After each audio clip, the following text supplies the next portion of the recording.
Good morning, everybody. I hope you're all doing fantastic. It is beautiful today. It's warm, a little bit cool, but it's perfect. And if only this truck driver would drive a little better. All right, here's to once mad. Anyway, that was stupid. But today I want to discuss something a little bit different. I printed out something to discuss with you, but unfortunately, since every video that I make is made in my car, can't really read it to you. Too many cars on the road today. But let me start this out with a little anecdote.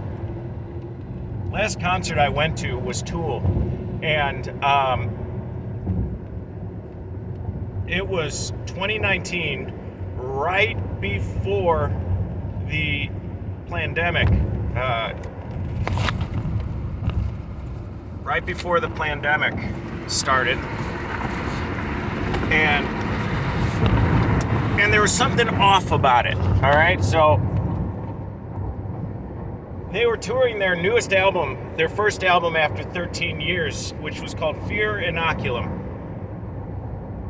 And at the time, nothing really seemed off about it. You know, I was excited for a new Tool album. Their cover art kind of looked like a syringe, but I was none the wiser. And their opener band, their hit song, I can't remember the band's name for some reason, but their hit song was called I Am the Virus. Now, we go to this concert, me and my ex-wife, and it was just this weird energy. There was something, I've been to a bunch of Tool shows. There was something different about this. It was dark. And granted, Tool music is dark, but there's always this overarching hopefulness that I've noticed. But there was no hope there. There was no joy. There was no beauty. It was destitute. And right after that, the very next day, they ended concerts for the pandemic because somebody had either caught. I mean, you and I both know that whole thing was BS, okay? But the narrative was that somebody caught it and maybe died or got real sick at that concert, which is why they shut down concerts. And I was there. I wasn't, any wiser about it at the time. But when that happened, the way my mind works, I went back and I'm thinking, wait, hold on a second, hold on. I bet you anything there's going to be an inoculation which you should fear. Bet you anything. And sure enough, a few months later, there was indeed an inoculation which not enough people feared, unfortunately. Rest in peace. So that brings me to my next point. My theory for that concert was that it was a ritual. I know that there's a lot of ritual magic involved with the music industry, and it turns out I have been vindicated. I'm going to try and have you read that. I don't know if you can see it at all. But the headline is Bruce Dickenson brands Iron Maiden's concerts as a magical ritual. I'll try to read some of this to you. Bruce Dickenson has described Iron Maiden's concerts as a magical ritual that is, quote, almost shamanic.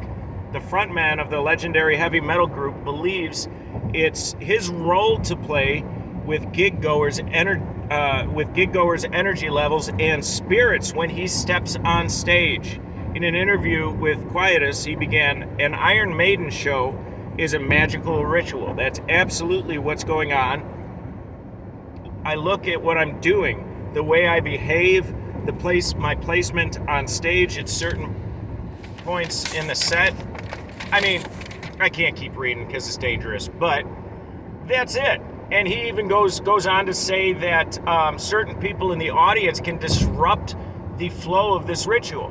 Guys, you are going to ritual, spellcraft, when you go to concerts. I don't care if it's Iron Maiden, Tool, the Beatles. Those are all rituals. And everything is being shown now, which is kind of beautiful. I love the vindication. I've been called all sorts of names for thinking what I think. And it's nice that it's all coming to pass. But at the same time, you've got people going to concerts like Travis Scott, which is, how many people died there? 8 people died there, I think. And that was clearly a ritual. I mean, even the normies were saying, damn, dude, this is a satanic ritual. But they made it so obvious for that one so that so that people say, oh, well, that one was, but this Heart concert that I'm going to, that can't be a ritual. There's no way. Guys, music is innately magical. To take sounds and use those to communicate and give people emotions, that is magic. That is what magic is. Okay? And you don't know what they're doing. You don't, excuse me, look at Danny Carey's drum set.